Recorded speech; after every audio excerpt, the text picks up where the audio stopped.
Good afternoon, good morning, or good evening, whenever you hear this broadcast. The Dave Emmons and the Strange Reality Show, and I appreciate all the views that I get on Facebook. YouTube is building, and I'm on 10 different platforms now. I started on Reddit, Acast, and Odyssey, and I'm on LinkedIn and X, and of course iHeart. I'm on all those and the usual, the YouTubes and the Rumble and Facebook. But I appreciate the following. Facebook gives me great following, and I appreciate that. That shows me that you're liking the shows and my guests that I have. I do have a great guest, and the guest I have today, I'm very honored getting her. I've had her on the show before. It's been a couple of years ago, and she's one of the greats in ufology. And you'll know her name when I say it. It's Kathleen Marden, and she's been a researcher, a UFO researcher, author, lecturer, and she's earned a BA degree from the University of New Hampshire and participated in the Graduate Studies in Education, University of Cincinnati, UNH. She is a member of the Alpha Kappa Delta Sociology Honor Society during her 15 years as an educator. And I know that she's interviewed me back about 15 years ago. I filled out a survey on abductions, and she's kind of like the sociologist, the abduction expert, and I'm saying expert, I really mean expert. Sometimes you say an expert, but that's not the case. But this lady, Kathleen Marden, is an expert. She's been in it long enough to know the difference. And I just talked to her about some of the things that I had questions about before show, prior show. But she served on MUFON's Experiencer Research Team. She is also a recipient of the International UFO Congress Lifetime Achievement Award. Presently, she is a MUFON Lifetime member, benefactor, and research consultant for the ERT. She also sat on an advisory board at the Edgar Mitchell Foundation for research into extraterrestrial and extraordinary encounters. She was 13, this was in 1961, when her aunt Betty Hill and Barney Hill were abducted. The first big abduction case is actually, I think it's the first one that's ever been recorded and actually been researched as much as it has. And it was Betty Hill phoned her nearby home to report it, and she and Barney had encountered a flying saucer in New Hampshire's White Mountains. And I think a lot of people know that story, but we're going to be talking about a new book that Kathleen Marden has, that she's talking about the anniversary, 60 years, and we're going to be getting into that as soon as I get through this. And after Betty's death in 2004, Kathleen compiled 2 permanent archival collections for the Milne Spatial Collection Archives Department at the UNH Library. The Hill's Civil Rights Collection is comprised of documents, letters, photographs, newspapers, articles pertaining to Betty's and Barney's social and political activities. Their UFO abduction collection contains all the relevant materials related to their UFO event in 1961. She has conducted extensive research in physical and online archives and is a primary co-author of several books. Her bestseller, Scientific Ufologist, and lecturer Stanton T. Friedman, 1934-2019. Of course, he passed. He's a great guy, great investigator. And it was the book captured the Betty and Barney Hill UFO Experience, second edition in 2021. They co-authored 2 additional books, Science Was Wrong, published in a Chinese language, and Fact Fiction and Flying Saucers. Her book with Denise Stoner, The Alien Abduction, Extraterrestrial Contact, What do you do when you've been abducted? And that's a book that I've been interested in. I wanted to get it, but I never got it. But I know Kathleen has answers there. That'd be a good book for anybody that's interested in if they were abducted. Comprehensive Guide to UFO Abduction Phenomena, and self-help book for UFO abductees. And her latest book, this is not her latest, Forbidden Knowledge, but we're going to be getting into that book also. Personal Journey from Alien Abduction to Spiritual Transformation, and I can understand that one. She has appeared on Camera X as an expert on 65 television and video productions and innumerable radio shows and podcasts. Additionally, she has lectured at conferences across the United States and several foreign countries, and we'll give you her website contact a little later, and also I'll put that in the narrative. Kathleen Marden, thank you so much for being on the show. You're down in Florida and enjoying retirement, but you keep busy. and that's good to be Yes. busy. We talked about that. Kathleen Marden, tell us what you're up to now and what you're going to be doing when you grow up. Well, I don't know if I'm ever going to grow up. Yeah, there you The tallest I could reach was 5 feet. go. Yeah. But here in my twilight years, you might say, in God's waiting room, I'm I continue to be busy, but on my own time. When I was very active with the Mutual UFO Network, I was their director of field investigator training for 10 years, and then the director and founder of the experiencer research team for another 10 years. Mhm. I was working 7 days a week I know. and sometimes 10 to 14 hours a day. I was writing books at the same time, speaking at conferences, doing radio shows and podcasts almost every day. I don't do that any longer. Yeah. I'm being kind to myself. I'm enjoying this time I have with my husband. I'm working on my archival collection. Uh, some is going to go to UNH. I've already given some of my archival collection to the university when I set up Betty's and Barney's uh, archive there.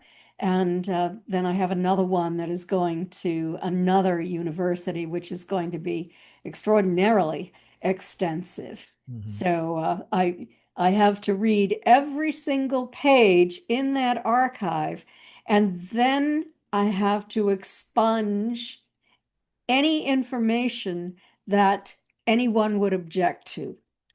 Hmm. So it's really a huge project. Yeah. At the same time, I found out that the deniers are as busy as can be, inventing all kinds of false information about Betty and Barney and what happened to them. So I've had to go back into that, and I am reconstructing my website, and it is going to display all of the information, the files pertaining to what happened to them. I already have the hypnosis transcripts up there. I'm working on an article called Where the Debunkers Went Wrong, Yeah. and have many other articles, maps, photographs.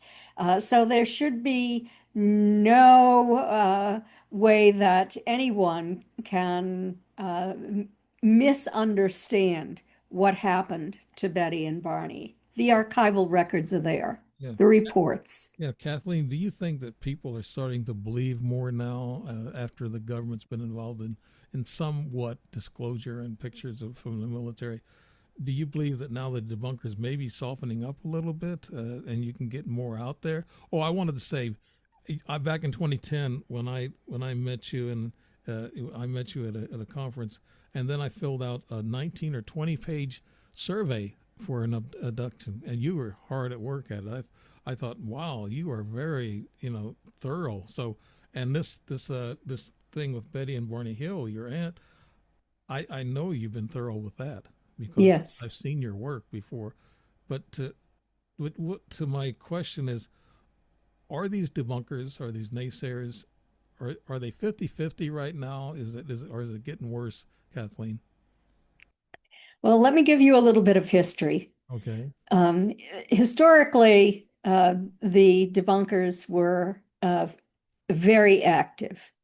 They had a huge presence on television, in books, on radio shows, back when we had a lot of radio shows, and belonged to a debunking organization. They called themselves skeptics, but Marcello Truzzi was a sociologist who was one of the founders of this group. And he ended up dropping out because he said that when he joined the organization, helped to found the organization, it was supposed to be an organization of open-minded skeptics, but it was not that at all. They were really deniers and were not always truthful about what was being presented. So they went on and had a field day for many years. There was Philip Klass.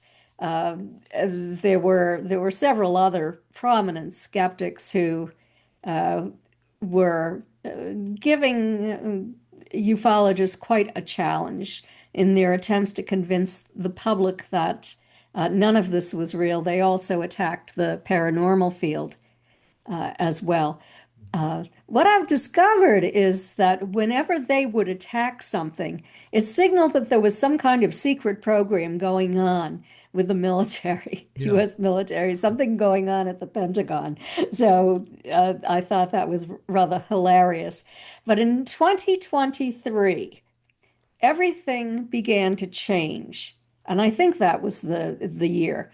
But I noticed that prior to that, whenever there was a television show on UFOs, at the end of the show, they would bring out someone who would give false information or at least throw skepticism into what had been stated by experts who had evidence.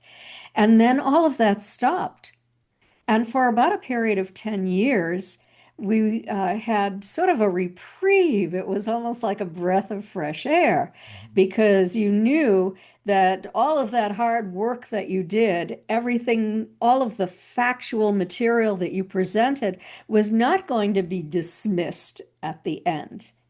And I even began to see some sort of information that didn't have a lot of factual information behind it, bleeding into some of these shows. So I didn't like that because I'm very much fact-based and I'm highly analytical. Hmm.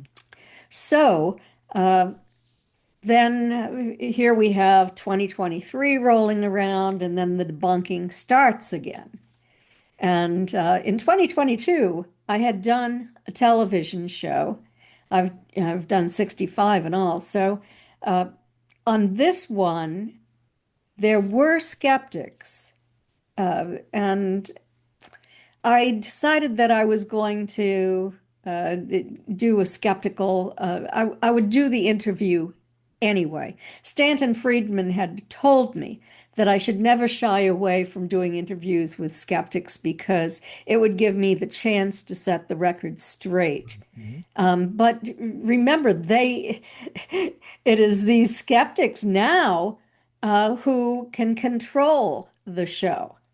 It's not like a mainstream television show where you have others, you have skeptics, you have uh, experts in the field, and and then it's all put together by someone else. It's the skeptics themselves Yeah. who are doing the show. So that Yeah. makes everything different. Yeah. Kathleen, do you know of any, I call them like talking heads and people who are into the ufology and they make, they go out and they do speeches and everything like that and they do research.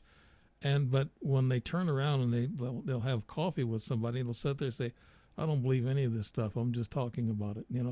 Are there any people like that really are fronting the whole thing and lying maybe or disinformation? I'm not aware of that. I've never sat down and had coffee with anybody who said, on camera or at a conference, I'm lying my rear end off. All That's right. Yeah. I would be completely shocked and disappointed and definitely say something about it if somebody admitted something like that to me. Right. So no, I haven't. I know who those people are who are lying to dismiss all of this. I know people who are very careful with their research, who are presenting information. I know people who are experiencers, who are presenting the information that they have as best they can. And I'm aware of others who I do believe are lying. I don't trust what they say, but they don't come to me and say, I say this, but I'm just lying. Yeah. I want to ask you, I know I've interviewed quite a few people and over the last 5, 6 years, but most of them were doctors and scientists but I do interview experiencers. And sometimes I'll run into a person. It's only been a couple of 2, 3 times in the last 6 years that it's a lot of it's cerebral. It's kind of like dreams or nightmares, and that without. I'm the type of person. I'm like you. I've got to have something tangible, something that I could see that has affected me. And the last thing I talked to you about before we went on show was I saw this object and things happened. So that was the tangible and an emotional type thing. But I run into people who could it be a dream sometimes with some experiencers, Kathleen? Or are they putting dreams inside our head, the ETs? Well, let me say that dreams are a lot different than conscious recall in terms of credibility. Mm-hmm. They're a lot different than physical evidence in terms of credibility. Right. But in I talked about the four studies that I've worked on with nearly 5,000 experiencers in all. And according to our studies, and you can read the results of two of them on my website at kathleen-marden.com, um, those people who are experiencers and have physical evidence, who have conscious recall of at least part of their experiences, say that they do have dreams as well. Right. We need to be skeptical of those who are only dreaming and have no recall whatsoever, because that puts it Mm-hmm. at a different level of credibility. That me. It's of course it's a subjective experience. Perhaps it does reflect reality.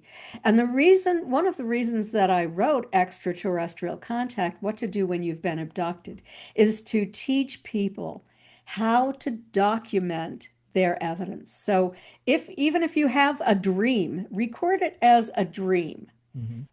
But go beyond that. And I mean, if you don't want to keep a diary next to your bed, you can dictate it into notes on your iPhone or your cell phone. Um, What I found, so, Kathleen, is yeah, that go ahead. a regular dream, I have those quite a bit. You don't remember hardly any of it the next morning when you wake up. You might remember bits and pieces of the person involved in that dream. But when you have lucid, vivid dreams about an ET, you know, uh, experience, and I've had those, they're very lucid. It's like you're right there and you're talking to them or telepathically taking orders from them. And I've been there too in that area. But I've seen 6 up close UFOs, and of course now you got to add 2 or 3 more since that one trip. But uh, I always think that there's got to be something like I said, tangible. That you say conscious, seeing something consciously, and then you have that dream. That's backup or support. That's a regressed dream. That's kind of like self hypnosis. Is that what you're thinking, Kathleen, on that? No, A regress dream is N- not self hypnosis. no, I don't think of it as self-hypnosis at all. We have dreams, and uh, when you're having that experience that is so extraordinarily vivid, uh, maybe you are having contact. Maybe those ETs are in your presence. Maybe they are communicating with you and you're communicating with them. Mm-hmm. And now they are coming into people's homes. Uh, they might even remain invisible, but you can feel a very strong tingling sensation in your body Mm-hmm. when this occurs, that sort of electromagnetic or electrical tingling, and they can be communicating with you telepathically, and you'll hear tones in your head, uh, and so that is, it could be real and it could be measured if you had somebody there with an instrument to measure the electromagnetic field when this is occurring. Yeah, I've got a couple of those tri-field meter and a couple other Mhm. meters, and Yes. they were coming in my house in 2020.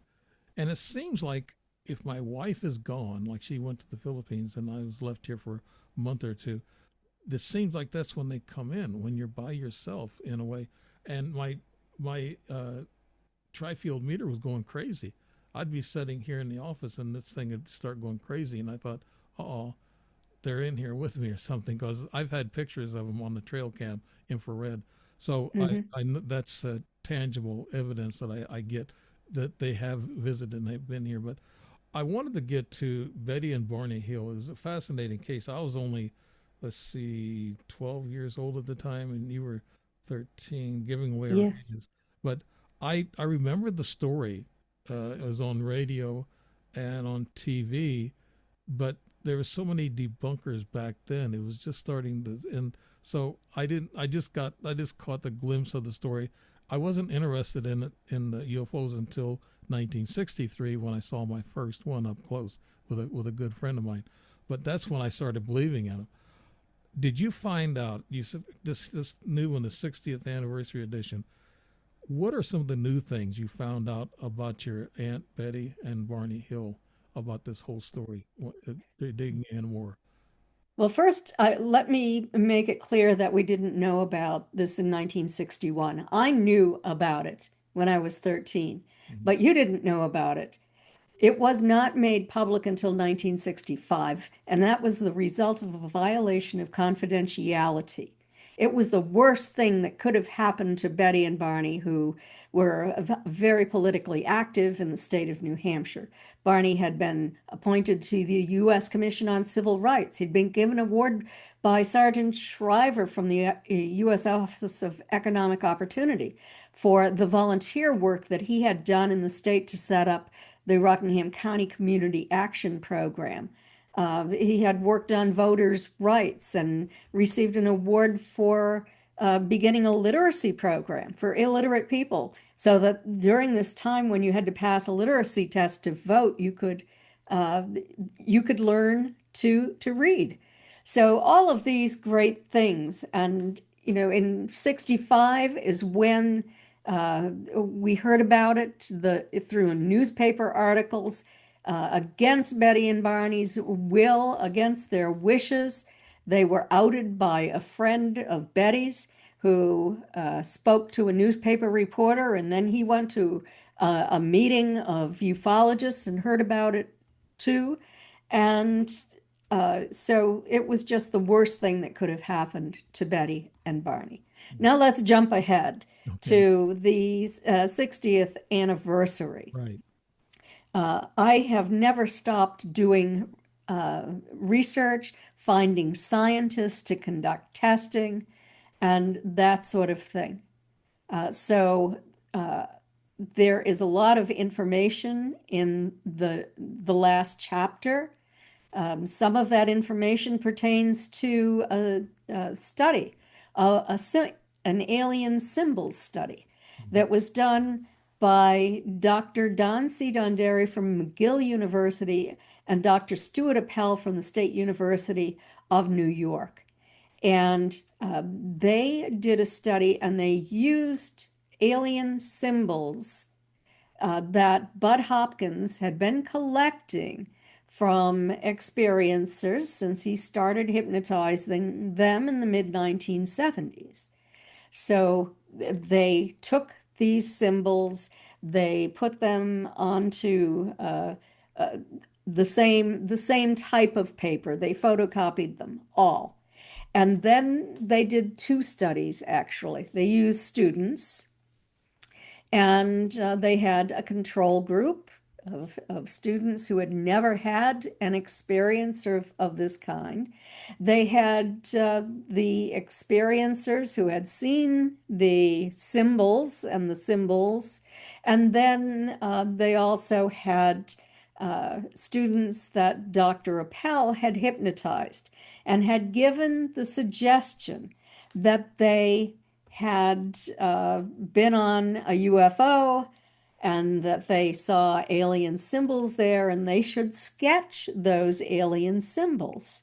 So they had that. And then they had in the regular control group that wasn't hypnotized was told to just sketch what they think alien writing might look like. So they had these different samples and they mixed them up and then looked at them using a multidimensional scale that Dr. Donderi, who was a research psychologist, had developed. And what they found is that the symbols sketched by the abductee group were very different than the symbols sketched by the students who had been hypnotized and those who had not been hypnotized. And so the ones that Bud Hopkins had collected were very, very similar. And so the scientists made the statement, wrote the statement, that the similarity between these sketches made by Bud Hopkins abductees dating back to the mid-1970s could indicate that alien abduction is real because they were so dissimilar from those drawn by the control groups. So Dr. Donderi saw the symbols that Betty drew in my book with Stanton Friedman, captured the Betty and Barney Hill UFO experience, and he asked me if it would be all right to do a comparative analysis. And so he did. And he wrote back that Betty's symbols were nearly identical to the symbols sketched by Bud Hopkins abductees dating back to the mid-1970s. And I had asked Betty to sketch those symbols for me during my investigation when she was still alive. And so I had them. And there was no way that anyone could have seen those symbols prior to the publication of my book with Stanton in 2007, I believe it was, that we published it, the first edition of it. So that was big news Now, to me because the symbols this, they call Rendlesham, did those compare with the symbols that you got from your Aunt Betty? I don't remember what the ones at Rendlesham looked like. And little triangles with the little loops, and then I can't, Yeah, it's mostly, like lines and dots. Let me put it that way. Lines at different angles, some circles, different angles, and dots is what they look like. They're inside my book. I can't remember which one it was, but there were symbols. It was either the Roswell symbols or it was the Rendlesham symbols that one of the investigators had looked at and came to me at a conference and said, those symbols look very similar to what your aunt sketched for you. Yeah. What about the dress your Aunt Betty was wearing? It had like stains on it. Kathleen, have you done any recent like DNA testing on that dress? Could you tell us? Yes, I've had testing done on that dress. The first test dated back into the 1970s that no one has ever said it's just a regular dress and nothing happened to it, or we have a prosaic explanation for it.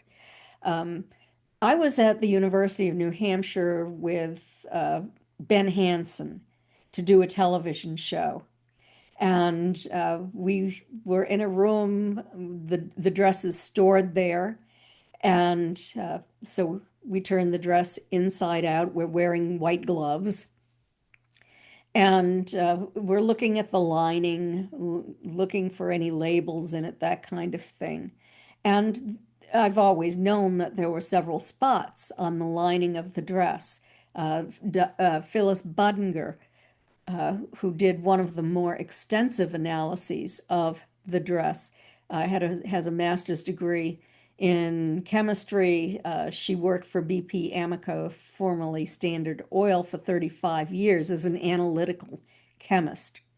That was, and she had DNA analysis done by a scientist in Australia, I believe it was, on the DNA on Betty's dress, and it was just spider blood. Really? But this was different. This new analysis that I had done from the sample that I cut from Betty's dress when I was doing the show with Ben Sweat, and I'm saying Sweat, Ben Hansen, was different. The scientist who did this study was able to identify the stains as of being fluid from Betty's body. Now, we know that it was not from the outside, that it didn't penetrate through Betty's dress from the exterior. It was only on the lining of the dress. Now, there's a possibility that those stains could have simply been sweat stains, but there were no sweat stains anyplace else on that dress. The interesting thing about those stains is they looked like blood stains, and they were in the area of where she reported that she had a needle inserted into her abdominal cavity around her navel. Mm-hmm. A lot of people have called it the needle in the navel test. Yeah. So was this blood? What we wanted to know is if it was blood. I had a disc with Betty's blood on it. And the problem was that the stains on Betty's dress were so old, and Betty's disc blood was so old that it could not be identified as blood, even though it probably was. It could have been. Yeah. Since Barney passed away before your Aunt Betty, did you have a chance to meet with him and talk to him and get information from, uh, Barney? Oh, absolutely. I was 13 years old when it happened. The morning they arrived home, they went to bed. They drew sketches of what they remembered. They took long showers because they felt so contaminated. The concern that the craft had been so close that they might have been exposed to viruses or cosmic rays or radiation at least. So then Betty called my mother in the afternoon. I was there, home from school, and overheard the conversation. I was immediately interested. I'd never heard about UFOs before in my life, or anything like that. And I was a young Nancy Drew. She was my favorite book to read. Between that and Perry Mason, I was a happy 13-year-old. And so I harassed my father to take us to Betty's and Barney's house. And within a couple of days, he drove our family down there so that I could interview Betty myself. And my father sat with Barney. Barney was still waiting for a call back from Pease Air Force Base. They'd already made a report, but Pease was going to call back. And that's when I saw the spots on the trunk of the vehicle that caused a compass needle to whirl, and indicating there was a magnetic field around them. All of that. Of course, I talked to Barney time and time again. Mm-hmm. Now, Barney Uh, died in 1969, you're saying here in the book. And I heard that he resisted, or he tried to push back on what really happened. It bothered him so much. And he finally come out of it, I guess, when him and Betty talked and started exchanging stories, and Barney started opening up. Was he kind of closed off for a while? yes, when they arrived home, Betty was going to call my mother, and Barney said, Betty, don't tell anyone. No good can come of this. And he was right. No good did come of any of it. Mm. But Betty was a very curious person. She was a lot like me, curious and outspoken. And she was not an obedient little wife. She went and, if I want to call my sister, I'm going to call her. Mm. And she did. And so she pursued this to attempt quietly to talk to scientists, to talk to military officers. Barney realized that he could not forget about it. And he too wanted answers. So he quietly did talk to military officers and scientists as well, to technical people. And, but he did not want the public to know about, nor this, nor did Betty. Mhm. Well, Barney was working with the United States Post Office at that time too, and I guess he was Yes. afraid that the federal government would blackball him if he come in with a story like that. They're kind of like the airline pilots for many years. They didn't want to talk about it because they'd fire him or get rid of him because they think they was crazy. That's how bad these debunkers, I guess, were back then. But Barney, I guess, come across and they both told their stories, and they were similar, very similar stories. Were they kept apart when they were doing hypnosis on them, Kathleen? Yes, when they went to Dr. Benjamin Simon, and their first session with him was in December 1963. They began their separate hypnosis sessions in 1964, early in 64, the conditioning and then the regressions. Dr. Simon saw them separately. The other one would wait in the waiting room with bombastic music playing, Mm-hmm. and Dr. Simon then reinstated amnesia at the end of each session so that they could not contaminate one another's information. But as a psychiatrist, he knew that if he pushed them too hard, he could cause additional trauma. Right. Now, Barney was referred to him because Barney had bleeding ulcers. This bothered him so badly that he ended up in the hospital with this life-threatening condition that would not recede with traditional medical treatment. So he had to see someone to work through this anxiety with. And he was having anxiety over having left his sons in Philadelphia. He loved his sons so deeply and was so close to them. He was a Boy Scout leader.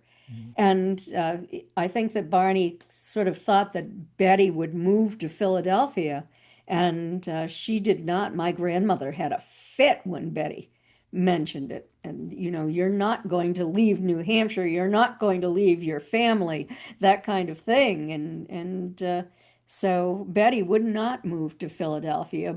Barney moved to Portsmouth and saw his sons as often as he could.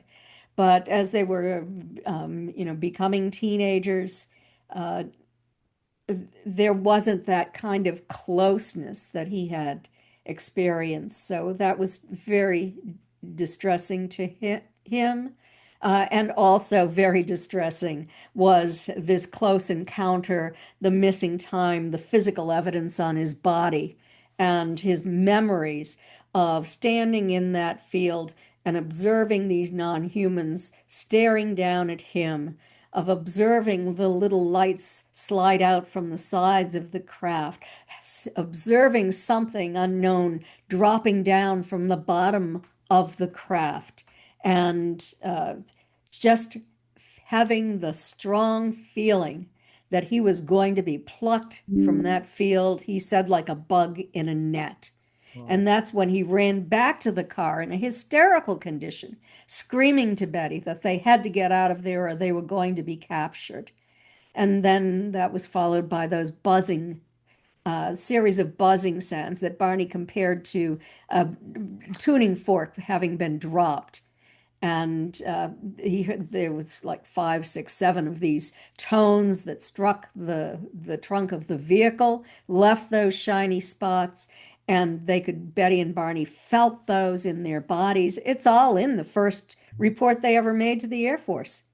What did you get more information? I know Betty went on to live a little bit longer than Barney. Did you get more information about I know that if Betty regressed more, and Barney might have shared some before he passed in '69, but did you get more information about them being on board the ship? You mentioned something about symbols. They must have, saw symbols on the ship or inside the ship. Did they talk to you, or Betty tell you more about what really happened inside that ship, Kathleen? Well, before I answer that question, let me go back and cover my rear end. Um, Barney did not report the non-humans looking down at him. He reported everything else to the Air Force. He reported the non-humans to the National Investigations Committee on Aerial Phenomena. He did not report it to the Air Force because he feared ridicule. Okay. So Ben did, regarding the symbols, the things on the craft, uh, that came out under hypnosis. Betty talked about seeing symbols. She described opening what she called a book.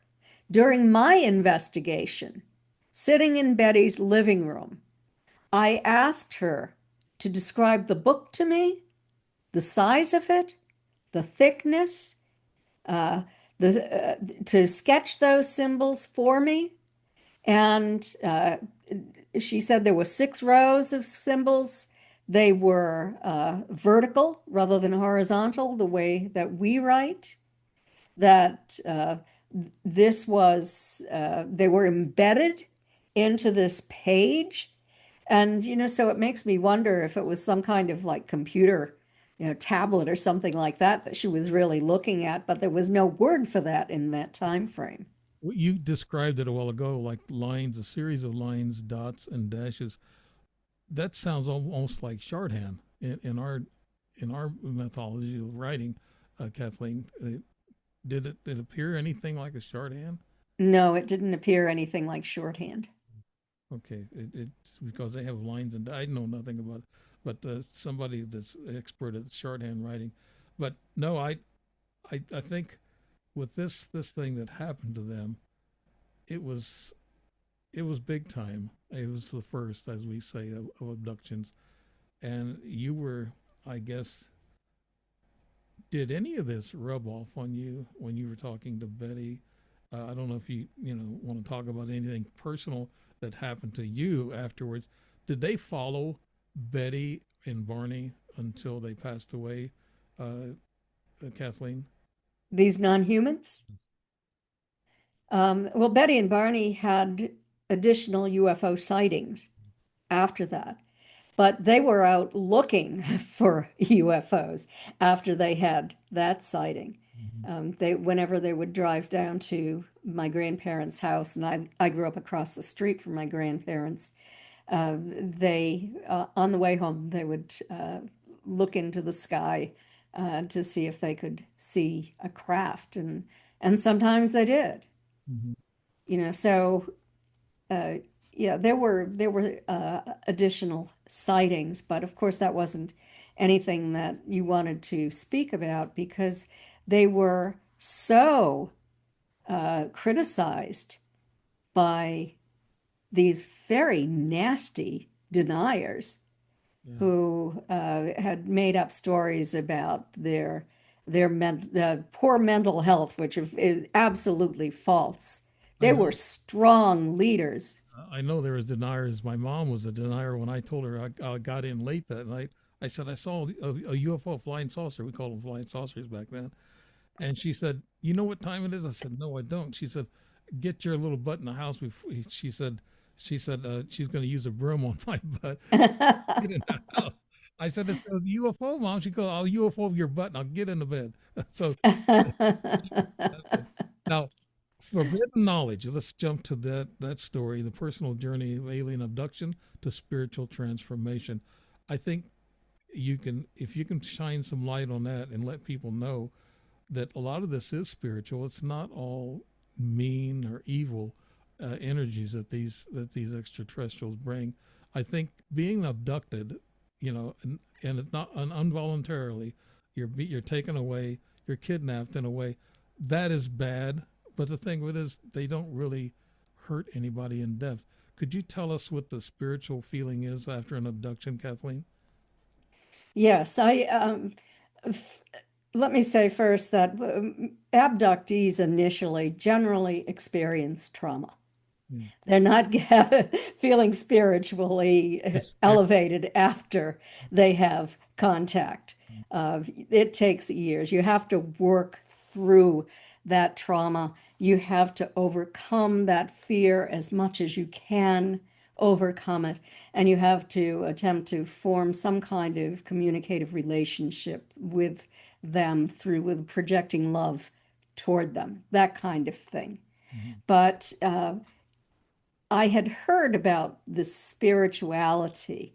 And so in our one of our studies, I that's a question that we asked. How did this change you? And an extraordinarily high percentage said that they had become more spiritual as a result of their experiences. And so I thought, how did that happen? What made them become more spiritually oriented? And then I found out the ETs, that's one of their missions. That's something that they communicate. They are attempting to elevate the human's vibrational frequency. They have communicated that they are concerned that we humans are not as spiritually elevated that as we should be. We're out of balance with our technological progress. And that when you have this problem with the balance between the two, and you have all of this technology without the spirituality to go with it, then it could threaten life on the planet itself. And it is their mission to elevate human spirituality. So when we're talking about AI Atlas, 3 AI Atlas, and all these things that might be coming towards us, they haven't figured it out yet. It's just a big, I don't know what's going on with all that.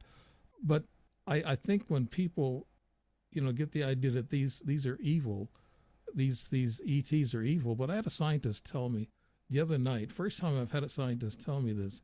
He told me, he said that ETs have spirits too. They have souls also. Is that true, Kathleen? Yeah, well, a lot of people say that none of them have souls because they're all clones or they're all advanced robots. But there are many, many experiencers who say, well, there are some on the craft who are that, but there are others who are simply sentient beings. You can, over the years, see how they have aged. They show signs of aging. Mhm. So, of course, they would have souls as well. They're like us. Not all of them, but some of them. Yeah. And and those are the ones I assume who are so concerned about us. I mean, think maybe we are just their experiment. Maybe they put us here.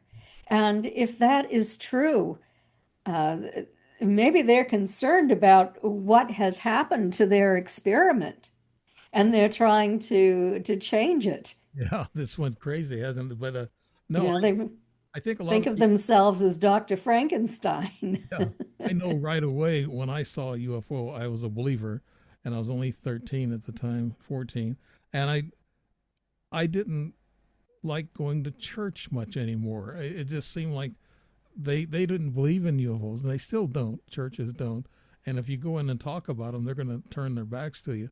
So it's kind of like you do turn spiritual by, I guess by you know, I guess osmosis, from the churches and religions, because they turned their back on it. Except the Pope said that he would recognize ETs and he would welcome them here on Earth. Have you gotten that from a lot of contactees? I call experiencers contactees, in which they want to be called, because that's more than one contact. I go even a step further. I go on the you're involuntary participant in a way, because maybe you're calling for them because you want to know more. You want to know why. That's the question that I have in my mind too. Do you find that, Kathleen, that a lot of people want to pursue this thing, just like Betty and Barney Hill was watching out for UFOs? They want to pursue it and find out why. What's going on? Why are they doing this to us? Why are they abducting us? And why are they taking tests on us?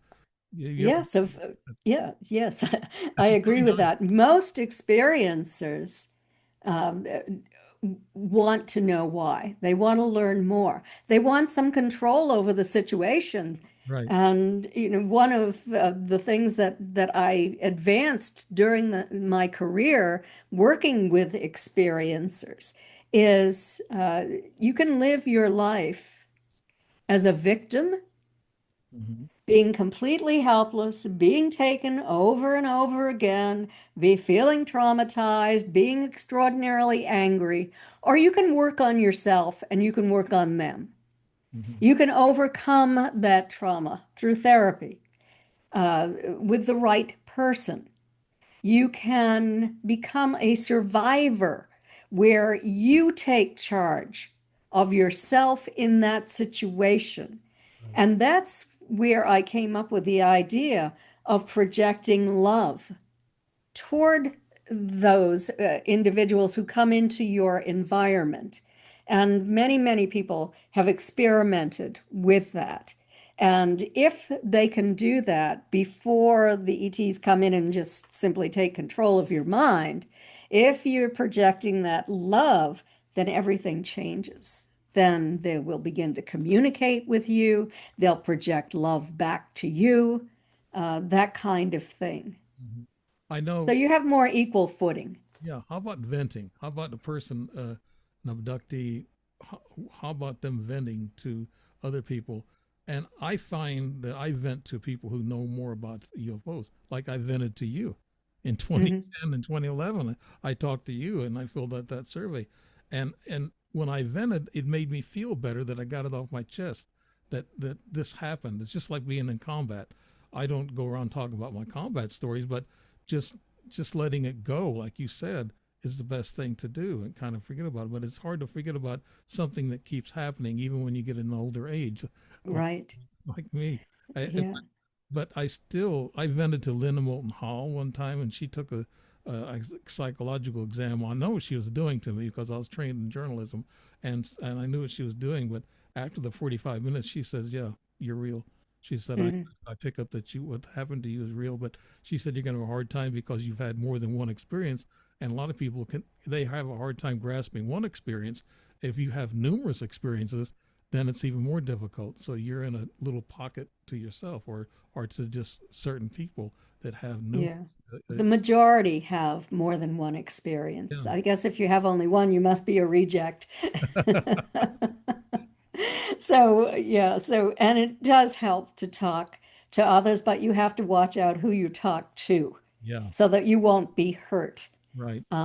There are loads of support groups, online support groups for experiencers. You can go to Opus, OPUS, headed by Lester Velez.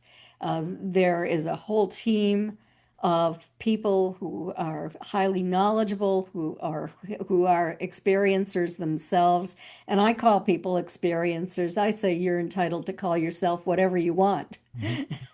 I'm You like know, an, and an unknowing participant is kind of like I'm saying, I want to know. I want them to talk to me. I actually want a civil conversation instead of telepathic, looking at me and talking to me and telling me what to do. Do right. I want more than that? I want to know what what are they doing? Why are they doing this? My buddy, you just mentioned that a while ago. My buddy who saw that UFO with me back in 1963, he just said this last week. We had lunch, and he says, "How come I don't get any more ET experiences? They don't come to me anymore." But he said they come to you. He says, "Why is that?" I said, "I can't answer that. Maybe it's DNA, maybe it's frequency." What do you think, Kathleen? Why one person gets visit and another person doesn't, that had the same similar first experience? I don't know why they follow some longer than they follow others. I do know that as people age, oftentimes they might develop physiological problems and they'll want to assist with that. They are monitoring our health over a very long period of time. Many of these contact experiences, at least 50%, are intergenerational. They run along family lines, and they're watching those family lines over generations. So it might be that they're watching you. They will heal you if you are having a physiological problem. Uh, and maybe the other person is not as interesting to them. That's just a wild guess, but who knows? I know they're taking frequency and DNA from people. We all have our own frequencies. Uh, Mhm. is there anything else about this forbidden knowledge that you have written? I'm reading, looking at some of the notes here, but you've expressed most of this already. Uh, but what could you tell? How long does it take a person to get over an abduction situation and spirituality starts coming in? Kathleen, can you tell us that? I don't think that there is a specific time frame for all people.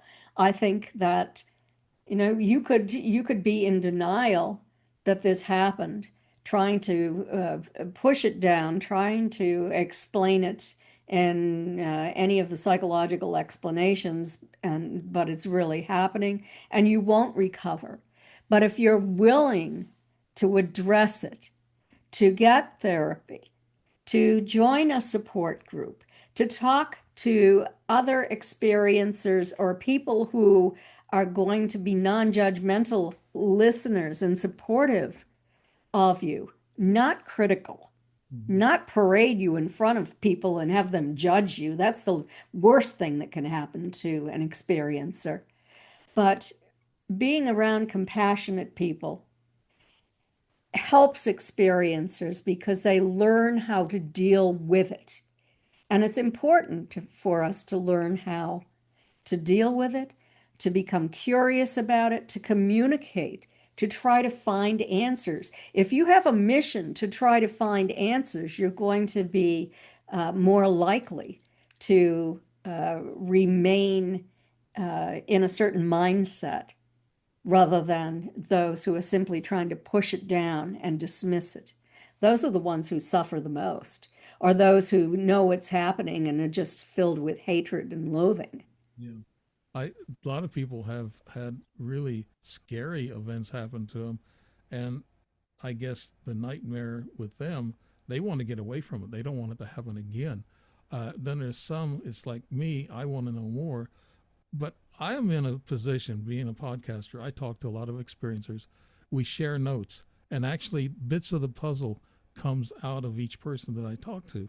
And Mhm. it's amazing sometimes. I can hear them talking and say, oh, wow, that's me, and I tell them, I said, you just give me some information in which, like the clicking in the ears. There's certain clicks in the ears that happen. You mentioned the ears a while ago. And I said, Mhm. oh my goodness, that happens to me. So yes, sharing with others, and I'm in an opportune position being a podcaster, and you are a professional, in this area. So you share that with other people too, and you get those.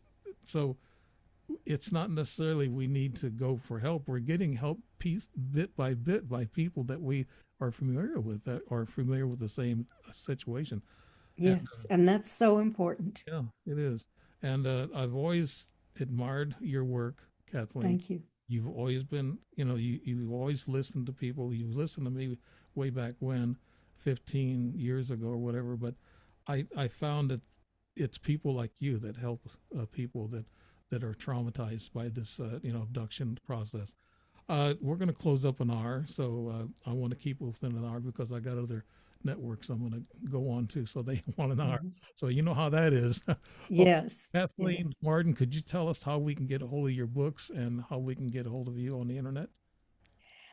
You can go to my website at Kathleen-Marden, Marden.com, and all of my books are available there if you would like an autographed copy and you live in the United States. Uh, Outside, and if you don't want to get a hard copy of a book, you can go to online, Barnes and Noble, Amazon. My books are available in all formats, Right. all around the world.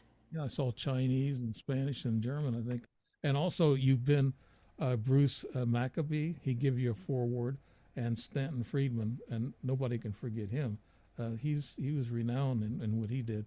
But you were among some really powerful people in the UFO field, and Yes, that, absolutely. yeah, and that again they put their trust in you and your leadership in helping others. I find it great. I appreciate you being on the show, Kathleen Marden. Thank you for being on the Strange Reality with Dave Emmons. I know you're busy, and you have all these conferences, and you travel all around. You say you're slowing down. Well, you're in a state that you can slow down. You know, actually. So I wish I might be running there before long. I'm from Illinois, so, so I might be going down there before long. But I want to thank you very much, Kathleen Marden, for being on the show. And this is Dave Emmons of Strange Reality signing out. And thank you and for joining us. And I hope you enjoy this show. I'm sure you will. Bye bye.